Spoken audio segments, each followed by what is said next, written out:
Hello everyone, आप देख रहे हैं मेहरबान अंसार यूट्यूब चैनल। दोस्तों, एक खास चर्चा मैं आज सबके बीच कर देता हूं, आज जिसका आप सभी व्यूअर्स व सभी सब्सक्राइबर को इंतजार था, बीजेपी की पहली लिस्ट का। तो दोस्तों, आप सभी को पता है बीजेपी ने आज 195 लोकसभा प्रत्याशियों की सूची जारी कर दी है, और जिसको लेकर तमाम अटकलें लगाई जा रही थी और तमाम बातें हो रही थी। तो दोस्तों, मैं उस सब को भी लेकर आज आप सबके बीच एक खास चर्चा करने वाला हूं, और वो चर्चा होगी बीजेपी में उत्तर प्रदेश में 51 प्रत्याशियों की घोषणा, जहां पूरे देश में लगातार टिकटार्थी इधर उधर भाग रहे हैं, लेकिन असली खेल अब बीजेपी में होने वाला है। जहां कई सांसदों के टिकट काटे गए हैं, उनको लेकर काफी नाराजगी बीजेपी को झेलनी पड़ेगी, या फिर पार्टी उन्हें मना लेती है, ये देखने वाला समय होगा। और लगातार लोकसभा चुनाव को लेकर चर्चा चल रही है, तो बीजेपी ने आज अपने 51 प्रत्याशी जो मैदान में उत्तर प्रदेश में उतारे हैं, उन सब को लेकर मैं आज आप सबके बीच खास चर्चा करने वाला हूं। तो मिशन 400 का जो टारगेट है यूपी का, क्या वो जीत पाएगी या रह जाएगी, इसको लेकर बहुत बड़ी चर्चा आज मेरे चैनल पर आप सबके बीच होने वाली है। दोस्तों, वीडियो को स्किप मत करना और वीडियो को पूरी एंड तक देखना, ये आपको समझ में आ जाएगा पूरा खेल। बीजेपी 400 जीत रही है या चुनाव हार रही है, इन सब के बीच मैं सबसे पहले तो आपको दरअसल वो बातें बता देता हूं जो 51 कैंडिडेट उन्होंने घोषित किए हैं, उनको लेकर मैं आप सबके बीच एक खास चर्चा कर देता हूं। 51 कैंडिडेट कौन कौन से हैं, किस किस को कहां से मिला टिकट, आइए पूरी सूची मैं आप सभी को गौर से सुना देता हूं। तो दोस्तों, उत्तर प्रदेश में सबसे पहला जो नाम है, आप सभी को पता है उत्तर प्रदेश में सबसे बड़े सांसद कौन है। जी हाँ, उत्तर प्रदेश से ही आते हैं हमारे प्रधानमंत्री नरेंद्र मोदी जी, जो कि उत्तर प्रदेश से ही पिछली बार भी चुनाव लड़े थे वाराणसी से, और बहुत बड़ी उन्होंने जीत हासिल की। इस बार भी वो वाराणसी से ही चुनाव लड़ेंगे। दरअसल बता दूं दोस्तों, आज बीजेपी ने जैसे ही 51 प्रत्याशियों की लिस्ट जारी की, पूरे देश में इसको लेकर हंगामा होगा, क्योंकि कई सांसदों के टिकट काटे जा रहे हैं। वहीं बात करें नितिन गडकरी को भी लेकर काफी चर्चा है, शायद उनका टिकट काट दिया गया है, इसको भी लेकर मैं आप सबके बीच चर्चा करूंगा। लेकिन जो मैं आज आपको एक खास बात बताने जा रहा हूं, अभी तक आपने देखा होगा इंडिया अलायंस की तरफ से ही लोग भाग रहे थे, लेकिन अब भागने की तैयारी है बीजेपी के बहुत बड़े बड़े नेताओं में। वहीं कैराना लोकसभा में, जहां पर बुआ मरकांका सिंह, मनीष चौहान और कई कैंडिडेट लगातार मैदान में थे और लगातार कैराना से टिकट मांग रहे थे, उनको लेकर भी मैं आप सबके बीच आज एक बहुत बड़ा खुलासा कर दूं। जहां कैराना से बुआ मरकांका सिंह व मनीष चौहान के कार्यकर्ताओं को काफी आज झटका लगा होगा, क्योंकि कैराना से वर्तमान सांसद प्रदीप चौधरी को टिकट दिया गया है, जो कि प्रधानमंत्री नरेंद्र मोदी के काफी करीबी बताए जाते हैं और जैसा देखने में भी आता है। तो काफी लोगों को आज झटका लगा होगा, क्योंकि किसी न किसी तरह से कार्यकर्ताओं को जुटाया जाता है, वे बताया जाता है कि टिकट हो रहा है, और उनको आज एक गंभीर झटका लगा होगा। लेकिन मिशन 400 वाला जो फॉर्मूला है वो क्या होगा, इसको लेकर मैं आप सबके पीछे एक खास जानकारी आज कर देता हूँ। तो सबसे पहले तो मैं आपको बता दूं, चर्चा बाद में भी हम जारी रखेंगे यूपी में कहाँ कहाँ से कौन उम्मीदवार है।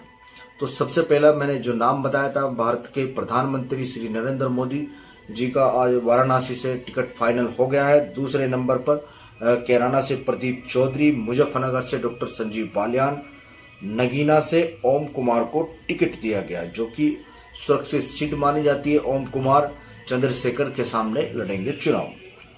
और रामपुर से घनश्याम लोधी, और संभल से परमेश्वर सैनी, अमरोहा से कंवर सिंह तंवर।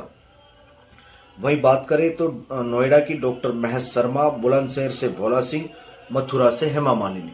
तो मथुरा वही सीट है जिसको लेकर काफी चर्चा थी, और मथुरा को लोकदल की सीट माना जा रहा था, लेकिन लोकदल को शायद 2 सीटें मिलने वाली है, जहां बीजेपी ने 51 प्रत्याशियों की सूची जारी कर दी है। और वहीं बात करें तो हेमा मालिनी को एक बार तीसरी बार यह सीट मिली है, जहां 2 बार वो सांसद रह चुकी है, और तीसरी बार भी वो हैट्रिक लगाने के इरादे से इस बार मैदान में उतरेगी। तो दोस्तों, मथुरा मानी जा रही थी कि लोकदल को सीट मिलेगी, लेकिन इसके उलट ये हुआ है, और ये सीट अब मिल गई है हेमा मालिनी को। तो हेमा मालिनी के बाद जो मैं नाम आपके आगरा से एसपी सिंह बघेल, फतेहपुर से राजकुमार चहर, एटा से राजवीर सिंह, आंवला से धर्मेंद्र कश्यप, शाहजहांपुर से अरुण सागर को टिकट मिला है। वहीं लखीमपुर खीरी में, जैसा पिछली वीडियो में मैंने आपको बताया था, अजय मिश्रा टैनी वहां से प्रत्याशी हो सकते हैं, और जैसा हमने बताया था अजय मिश्रा टैनी को ही वहां पर टिकट भी मिला। द्रोहरा से रेखा वर्मा, सीतापुर से राजेश वर्मा, हरदोई से जयप्रकाश रावत, मिश्रिक से अशोक रावत, उन्नाव से साक्षी महाराज को टिकट मिला है। जहां उनके टिकट को काटे जाने को लेकर बात चल रही थी, लेकिन साक्षी महाराज को उन्नाव से ही टिकट मिला।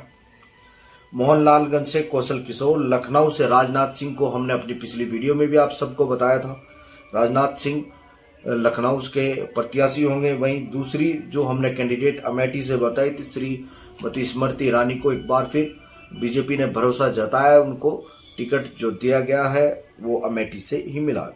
प्रतापगढ़ से संगम लाभ गुप्ता, फरुखाबाद से मुकेश राजपूत, इटावा से रामशंकर कठेरिया, कन्नौज से सुब्रत पाठक, अकबरपुर से देवेंद्र भोले, जालौन से भानु प्रताप वर्मा, झांसी से अनुराग शर्मा को टिकट मिला। हमीरपुर से पुष्पेंद्र सिंह चंदेल, बांदा से आरके सिंह पटेल, फतेहपुर से निरंजन ज्योति, बाराबंकी से उपेंद्र रावत, अयोध्या से लल्लू सिंह, अंबेडकर नगर से रितेश पांडे, श्रीवस्ती से साकेत मिश्रा, गोंडा से कीर्तिवर्धन सिंह, डुमरियागंज से जगदम्बिका पाल, बस्ती से हरीश द्विवेदी, संत कबीर नगर से प्रवीण निषाद, महाराजगंज से पंकज चौधरी, गोरखपुर से रवि किशन, कुशीनगर से विजय दुबे, बांसगांव से कमलेश पासवान, लालगंज से नीलम सोनकर, आजमगढ़ से दिनेश लाल निरहुआ, सलेमपुर से रविंदर कुशवाहा, जौनपुर से कृपा शंकर सिंह, चंदौली से महेंद्र पांडे को टिकट मिला। तो दोस्तों 51 के 51 उम्मीदवार हमने आप सबको एक एक करके बता दिए। उत्तर प्रदेश में बीजेपी ने अपने 51 उम्मीदवार चुनाव मैदान में उतार दिए, जहां कुछ सांसदों को टिकट भी कटे हैं और जहां टिकट को लेकर काफी लोग लाइन में थे, अब की बार बहुत सांसदों के टिकट भी बीजेपी ने काट दिए। ये लेकर एक बहुत बड़ा विषय बनने वाला है उत्तर प्रदेश में। वहीं बात करें जयंत चौधरी ने जैसे ही आज अमित शाह व जेपी नड्डा से दिल्ली में मुलाकात की, लेकिन उनकी सीटें अभी फाइनल नहीं। हो सकता है आज रात में ही या कल सुबह तक ये बात तय हो जाए कि उनको कितनी सीटें मिलने की। दरअसल आपको बता दें, बीजेपी ने पहले ही ऐलान कर दिया था, बीजेपी उत्तर प्रदेश में 74 सीटों पर चुनाव लड़ेगी और अपनी सहयोगी पार्टियों को वो 6 सीट देने वाली है। तो वहीं कई छोटी पार्टियों को बड़ा झटका लग सकता है और बड़ा वो हो सकता है, क्योंकि वो लगातार जो टिकट को लेकर दावेदारी कर रहे थे, इसको लेकर बहुत सारी प्रतिक्रिया सामने आ रही थी। लेकिन देखने वाली बात ये होगी कि किसको कहां से टिकट दिया जा रहा है। क्या वो जीत का उम्मीदवार है, ये तो शीर्ष नेतृत्व की बात हो गई।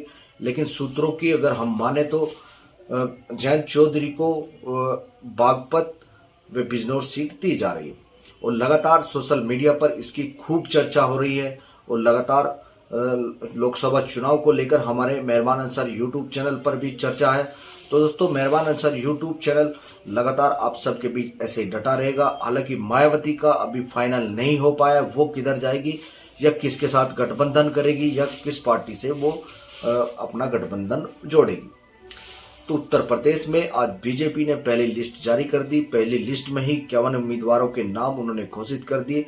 वहीं अब दूसरी लिस्ट का इंतजार रहेगा, दूसरी लिस्ट कब आएगी। दरअसल आपको बता दें, उत्तर प्रदेश में भी इंडिया अलायंस की ओर से समाजवादी पार्टी व कांग्रेस पार्टी ने मिलकर आपस में सीट बांट ली है। 17 सीटों पर कांग्रेस चुनाव लड़ेगी, वहीं 64 सीटों पर 62 या 64 सीटों पर समाजवादी पार्टी लड़ने वाली है। एक सीट जो उन्होंने दी है वो नगीना सीट से चंद्रशेखर आजाद को चुनाव लड़ाने वाले हैं। तो दोस्तों लोकसभा चुनाव का एकदम बिगुल सा बज गया है और लगातार, लेकिन अभी चुनाव घोषित नहीं हुआ कि चुनाव कब होंगे, लेकिन इसको लेकर काफी सारे अनुमान लगाए जा रहे हैं कौन प्रत्याशी किस पाले में जाएगा। लेकिन असली भगदड़ तो अब मचने वाली है दोस्तों। ये आप मेरे चैनल के माध्यम से मैं आप सबके बीच बता रहा हूं, ये आप लिख कर रख लेना। असली भगदड़ तो अब मचेगी, जहां वहीं असली भगदड़ अब बीजेपी मचेगी। जैसी अभी आपने देखा पिछले कुछ दिनों से काफी भगदड़ अन्य पार्टियों में मची हुई थी, वही असली जो भगदड़ का काम है, भागदौड़ का काम है, वो बीजेपी में मचने वाला है। क्योंकि बहुत सारे ऐसे प्रत्याशी थे जिनको टिकट मिलने की प्रबल उम्मीदवार समझा जा रहा था और ये माना जा रहा था अब की बार अगर इनको टिकट हो गया तो ये चुनाव जीत सकते हैं। वहीं कैराना लोकसभा पर ही हम बात कर ले, जिसको लेकर मैंने पहले भी एक बार चर्चा की। कैराना लोकसभा में जहां बीजेपी से कई प्रत्याशी मैदान में थे और लगातार वो जनसंपर्क कर रहे थे, वहीं बात करें तो कैराना से जो बीजेपी से सांसद रहे हैं हुकम सिंह की बेटी मरगांका सिंह, 7 बार विधायक व 1 बार सांसद रह चुके हैं हुकम सिंह जी। उनकी बेटी बुआ मरगांका सिंह जी भी काफी मैदान में थी और लगातार जनता के बीच जनसंपर्क कर रही थी और उनका प्रचार भी काफी तेज हो गया था। वहां उनके समर्थकों को काफी बड़ा आज झटका लगा होगा कि प्रदीप चौधरी का कैराना से एक बार फिर टिकट कर दिया गया है। वहीं दूसरी बात अगर हम करें तो मनीष चौहान भी लगातार क्षेत्र में घूम रहे थे और उनको भी टिकट के प्रबल दावेदारों में बताया जा रहा था। और लगातार उधर बात करें तो महिपाल माजरा और गंगो विधायक किरत सिंह और काफी अन्य ऐसे नाम जो लगातार चुनाव में कैराना लोकसभा से ही टिकट मांग रहे थे। तो दोस्तों टिकट को लेकर बहुत बड़ी लंबी लाइन रहती है और लगातार लोकसभा चुनाव को लेकर पूरे मैदान में खुली चर्चा होती है। और जहां बीजेपी ने कई दिन पहले दिल्ली में मीटिंग की थी, आज 195 कैंडिडेट उन्होंने घोषित कर दिए। दरअसल आपको बता दें दोस्तों, लोकसभा चुनाव काफी नजदीक है और लगातार इसको लेकर मंथन चल रहा है और काफी सारी चर्चाएं लगातार सोशल मीडिया पर चलती रहती है। तो दोस्तों कुछ और जो बातें हैं वो रह गई है, मैं आपको नेक्स्ट वीडियो में बताऊंगा। लेकिन आप ऐसे ही मेहरबान अंसार यूट्यूब चैनल के साथ डटे रहिएगा।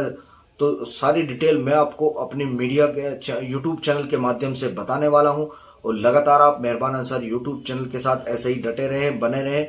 जो लोग हमारे चैनल के साथ नए जुड़ते जा रहे हैं उन सभी से कहना चाहता हूँ वो सबसे पहले तो हमारे चैनल को सब्सक्राइब जरूर कर लें, बेल आइकन को प्रेस करें और दोस्तों वीडियो को ज़्यादा से ज़्यादा शेयर करना ना भूलें। क्योंकि अगर आप वीडियो शेयर करोगे तो हमें भी सपोर्ट मिलेगा, आप सभी के सपोर्ट से ही हम डटे हुए हैं।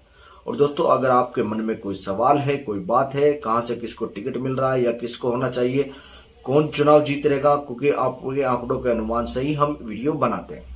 तो दोस्तों आप हमें बेझिझक होकर कमेंट कर सकते हैं। आपके मन में कोई सवाल है, कोई बात है, वो आप हमसे पूछ सकते हैं, हम आपके कमेंट का जवाब भी देंगे। तो बने रहिए दोस्तों मेहरबान अंसार यूट्यूब चैनल के साथ। जल्द लौटेंगे नई कहानी नई बात के साथ, तब तक के लिए धन्यवाद।